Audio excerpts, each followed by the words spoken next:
ಆಮೇಲೆ ಮಂಡ್ಯದಲ್ಲಿ ಈಗ ದೋಸ್ತಿ ಆಗಿದ್ದೀರಾ ನೀವು. ಸೊ ಅಲ್ಲಿ ಸುಮಲತಾ ಅವರು ಬಿಜೆಪಿಗೆ ಬೆಂಬಲವನ್ನು ಕೊಟ್ಟಿದ್ರು ಕಳೆದ ವಿಧಾನಸಭಾ ಕ್ಷೇತ್ರದಲ್ಲಿ. ಸೊ ಈಗ ಲೋಕಸಭೆ ಚುನಾವಣೆ ಬಂದಾಗ ಸಹಜವಾಗಿ ಒಂದಿಷ್ಟು ಗೊಂದಲಗಳಾಗ್ತವೆ. ಕುಮಾರಸ್ವಾಮಿ ಅವರು ಸುಮಲತಾ ಜೊತೆ ಮಾತನಾಡಕ್ಕೆ ರೆಡಿ ಅಂತ, ಬಟ್ ಅವರು ಆಪ್ತರ ಮೂಲಕ ಸಂದೇಶ ಕೊಟ್ಟಿದ್ದಾರೆ, ಆ ರೀತಿ ಆಗಲ್ಲ, ನಾನೇ ಸ್ಪರ್ಧೆ ಮಾಡ್ತಾರೆ ಮೇಡಮ್ ಅಂತ. ಸೊ ಈ ವಿಚಾರ ಯಾವ ರೀತಿ ಟ್ಯಾಕಲ್ ಮಾಡ್ತಾರೆ? ಈಗ ಮಂಡ್ಯದ ಸಂಸದರು ಬಂದುಬಿಟ್ಟು ಬಿ ಜೆ ಪಿ ಜೊತೆ ನಾನು ಇದ್ದೇನೆ ಅಂತಕ್ಕಂಥ ಒಂದು ವಿಚಾರವಾಗಿ ಈಗಾಗಲೇ ಹಲವಾರು ತಿಂಗಳುಗಳಿಂದ ಪ್ರಸ್ತಾಪ ಮಾಡಿದ್ದಾರೆ. ಹಾಗಾಗಿ ಇವತ್ತು ಅವ್ರನ್ನೂ ವಿಶ್ವಾಸಕ್ಕೆ ತಗೊಂಡು ಹೋಗ್ತಕ್ಕಂಥದ್ದು, ಅವ್ರ ಜೊತೆನೂ ಕೂತಿ ಚರ್ಚೆ ಮಾಡ್ತಕ್ಕಂಥದ್ದು ಮುಂದಿನ ದಿನಗಳಲ್ಲಿ ಕುಮಾರಣ್ಣ ಅವರು ಮಾಡ್ತಾರೆ, ನಾವು ಮಾಡ್ತೇವೆ. ಅಲ್ಲ, ಅವರು ಆಪ್ತರ ಮೂಲಕ ಹೇಳಿಸಿದ್ದಾರೆ ಮೇಡಮ್ ಅವರೇ ಸ್ಪರ್ಧೆ ಮಾಡ್ತಾರೆ. ಇಲ್ಲ, ನಾನೇನು ಅದ್ರ ಬಗ್ಗೆ ಕೇಳಿಲ್ಲ ಸರ್, ನನಗೆ ಗೊತ್ತಿಲ್ಲ, ಈ ಮಾಹಿತಿ ಇಲ್ಲ. ಮಾತಾಡಕ್ಕೆ ರೆಡಿ ಇದೆ ಕುಮಾರಸ್ವಾಮಿ ಅವರು ಹೇಳಿದಾಗೆ ಖಂಡಿತವಾಗ್ಲೂ ಮಾತಾಡೋಣ. ಇವಾಗ ಅವರು ಬಿ ಜೆ ಪಿ ಜೊತೆಯಲ್ಲಿ ಇದ್ದೀನಿ ಅಂತ ಹೇಳಿದಾಗ ಸೊ ಪ್ರತಿಯೊಬ್ಬರನ್ನು ನಾವು ವಿಶ್ವಾಸಕ್ಕೆ ತಗೊಂಡು ಹೋಗ್ಬೇಕು. ಕಾರಣ ಏನಂದರೆ we are part of India today. So ಹಾಗಾಗಿ ಪ್ರತಿಯೊಬ್ಬರನ್ನು ವಿಶ್ವಾಸಕ್ಕೆ ತಗೊಂಡು ಹೋಗ್ತಕ್ಕಂಥದ್ದು ಒಂದು ಜವಾಬ್ದಾರಿ ಇದೆ, ಮುಂದಿನ ದಿನಗಳಲ್ಲಿ ಮಾಡ್ತೇವೆ ನಾವು. ಆಮೇಲೆ ಮಂಡ್ಯದಲ್ಲಿ ಈಗ ದೋಸ್ತಿ ಆಗಿದ್ದೀರಾ ನೀವು. ಸೊ ಅಲ್ಲಿ ಸುಮಲತಾ ಅವರು ಬಿಜೆಪಿಗೆ ಬೆಂಬಲವನ್ನು ಕೊಟ್ಟಿದ್ರು ಕಳೆದ ವಿಧಾನಸಭಾ ಕ್ಷೇತ್ರದಲ್ಲಿ.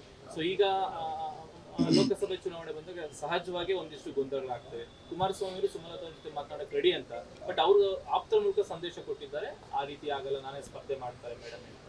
ಸೊ ಈ ವಿಚಾರ ಯಾವ ರೀತಿ ಟ್ಯಾಕಲ್ ಮಾಡ್ತಾರೆ? ಈಗ ಮಂಡ್ಯದ ಸಂಸದರು ಬಂದುಬಿಟ್ಟು ಬಿ ಜೆ ಪಿ ಜೊತೆ ನಾನು ಇದ್ದೇನೆ ಅಂತಕ್ಕಂಥ ಒಂದು ವಿಚಾರವಾಗಿ ಈಗಾಗಲೇ ಹಲವಾರು ತಿಂಗಳುಗಳಿಂದ ಪ್ರಸ್ತಾಪ ಮಾಡಿದ್ದಾರೆ. ಹಾಗಾಗಿ ಇವತ್ತು ಅವ್ರನ್ನೂ ವಿಶ್ವಾಸಕ್ಕೆ ತಗೊಂಡು ಹೋಗ್ತಕ್ಕಂಥದ್ದು, ಅವ್ರ ಜೊತೆನೂ ಕೂತಿ ಚರ್ಚೆ ಮಾಡ್ತಕ್ಕಂಥದ್ದು ಮುಂದಿನ ದಿನಗಳಲ್ಲಿ ಕುಮಾರಣ್ಣ ಅವರು ಮಾಡ್ತಾರೆ, ನಾವು ಮಾಡ್ತೇವೆ. ಅಲ್ಲ, ಅವರು ಆಪ್ತರ ಮೂಲಕ ಹೇಳಿಸಿದ್ದಾರೆ ಮೇಡಮ್ ಅವರೇ ಸ್ಪರ್ಧೆ ಮಾಡ್ತಾರೆ ಅಂತ. ಇಲ್ಲ, ನಾನೇನು ಅದ್ರ ಬಗ್ಗೆ ಕೇಳಿಲ್ಲ ಸರ್, ನನಗೆ ಗೊತ್ತಿಲ್ಲ, ಈ ಮಾಹಿತಿ ಇಲ್ಲ. ಮಾತಾಡಕ್ಕೆ ರೆಡಿ ಇದೆ ಕುಮಾರಸ್ವಾಮಿ ಅವರು ಹೇಳಿದಾಗೆ ಖಂಡಿತವಾಗ್ಲೂ ಮಾತಾಡೋಣ. ಇವಾಗ ಅವರು ಬಿ ಜೆ ಪಿ ಜೊತೆಯಲ್ಲಿ ಇದ್ದೀನಿ ಅಂತ ಹೇಳಿದಾಗ ಸೊ ಪ್ರತಿಯೊಬ್ಬರನ್ನು ನಾವು ವಿಶ್ವಾಸಕ್ಕೆ ತಗೊಂಡು ಹೋಗ್ಬೇಕು. ಕಾರಣ ಏನಂದರೆ we are part of India today. So ಹಾಗಾಗಿ ಪ್ರತಿಯೊಬ್ಬರನ್ನು ವಿಶ್ವಾಸಕ್ಕೆ ತಗೊಂಡು ಹೋಗ್ತಕ್ಕಂಥದ್ದು ಒಂದು ಜವಾಬ್ದಾರಿ ಇದೆ, ಮುಂದಿನ ದಿನಗಳಲ್ಲಿ ಮಾಡ್ತೇವೆ ನಾವು. ಆಮೇಲೆ ಮಂಡ್ಯದಲ್ಲಿ ಈಗ ದೋಸ್ತಿ ಆಗಿದ್ದೀರಾ ನೀವು. ಸೊ ಅಲ್ಲಿ ಸುಮಲತಾ ಅವರು ಬಿಜೆಪಿಗೆ ಬೆಂಬಲವನ್ನು ಕೊಟ್ಟಿದ್ರು ಕಳೆದ ವಿಧಾನಸಭಾ ಕ್ಷೇತ್ರದಲ್ಲಿ. ಸೊ ಈಗ ಲೋಕಸಭೆ ಚುನಾವಣೆ ಬಂದಾಗ ಸಹಜವಾಗಿ ಒಂದಿಷ್ಟು ಗೊಂದಲಗಳಾಗ್ತವೆ. ಕುಮಾರಸ್ವಾಮಿ ಅವರು ಸುಮಲತಾ ಜೊತೆ ಮಾತನಾಡಕ್ಕೆ ರೆಡಿ ಅಂತ, ಬಟ್ ಅವರು ಆಪ್ತರ ಮೂಲಕ ಸಂದೇಶ ಕೊಟ್ಟಿದ್ದಾರೆ, ಆ ರೀತಿ ಆಗಲ್ಲ, ನಾನೇ ಸ್ಪರ್ಧೆ ಮಾಡ್ತಾರೆ ಮೇಡಮ್ ಅಂತ. ಸೊ ಈ ವಿಚಾರ ಯಾವ ರೀತಿ ಟ್ಯಾಕಲ್ ಮಾಡ್ತಾರೆ? ಈಗ ಮಂಡ್ಯದ ಸಂಸದರು ಬಂದುಬಿಟ್ಟು ಬಿ ಜೆ ಪಿ ಜೊತೆ ನಾನು ಇದ್ದೇನೆ ಅಂತಕ್ಕಂಥ ಒಂದು ವಿಚಾರವಾಗಿ ಈಗಾಗಲೇ ಹಲವಾರು ತಿಂಗಳುಗಳಿಂದ ಪ್ರಸ್ತಾಪ ಮಾಡಿದ್ದಾರೆ. ಹಾಗಾಗಿ ಇವತ್ತು ಅವ್ರನ್ನೂ ವಿಶ್ವಾಸಕ್ಕೆ ತಗೊಂಡು ಹೋಗ್ತಕ್ಕಂಥದ್ದು, ಅವ್ರ ಜೊತೆನೂ ಕೂತಿ ಚರ್ಚೆ ಮಾಡ್ತಕ್ಕಂಥದ್ದು ಮುಂದಿನ ದಿನಗಳಲ್ಲಿ ಕುಮಾರಣ್ಣ ಅವರು ಮಾಡ್ತಾರೆ, ನಾವು ಮಾಡ್ತೇವೆ. ಅಲ್ಲ, ಅವರು ಆಪ್ತರ ಮೂಲಕ ಹೇಳಿಸಿದ್ದಾರೆ ಮೇಡಮ್ ಅವರೇ ಸ್ಪರ್ಧೆ ಮಾಡ್ತಾರೆ ಅಂತ. ಇಲ್ಲ, ನಾನೇನು ಅದ್ರ ಬಗ್ಗೆ ಕೇಳಿಲ್ಲ ಸರ್, ನನಗೆ ಗೊತ್ತಿಲ್ಲ, ಈ ಮಾಹಿತಿ ಇಲ್ಲ. ಮಾತಾಡಕ್ಕೆ ರೆಡಿ ಇದೆ ಕುಮಾರಸ್ವಾಮಿ ಅವರು ಹೇಳಿದಾಗೆ ಖಂಡಿತವಾಗ್ಲೂ ಮಾತಾಡೋಣ. ಇವಾಗ ಅವರು ಬಿ ಜೆ ಪಿ ಜೊತೆಯಲ್ಲಿ ಇದ್ದೀನಿ ಅಂತ ಹೇಳಿದಾಗ ಸೊ ಪ್ರತಿಯೊಬ್ಬರನ್ನು ನಾವು ವಿಶ್ವಾಸಕ್ಕೆ ತಗೊಂಡು ಹೋಗ್ಬೇಕು. ಕಾರಣ ಏನಂದರೆ we are part of India today.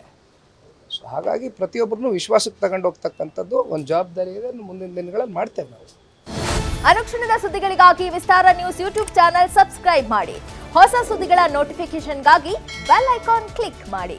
Latest ಅಪ್ಡೇಟ್ಸ್ಗಾಗಿ www.vistaranews.com ವೆಬ್ಸೈಟ್ಗೆ ವಿಸಿಟ್ ಮಾಡಿ. ಅಂಗೈಯಲ್ಲೇ ಜಗತ್ತಿನ ಸುದ್ದಿ ತಿಳಿಯಲು ವಿಸ್ತಾರ ನ್ಯೂಸ್ ಕನ್ನಡ ಆಪ್ ಡೌನ್ಲೋಡ್ ಮಾಡಿ.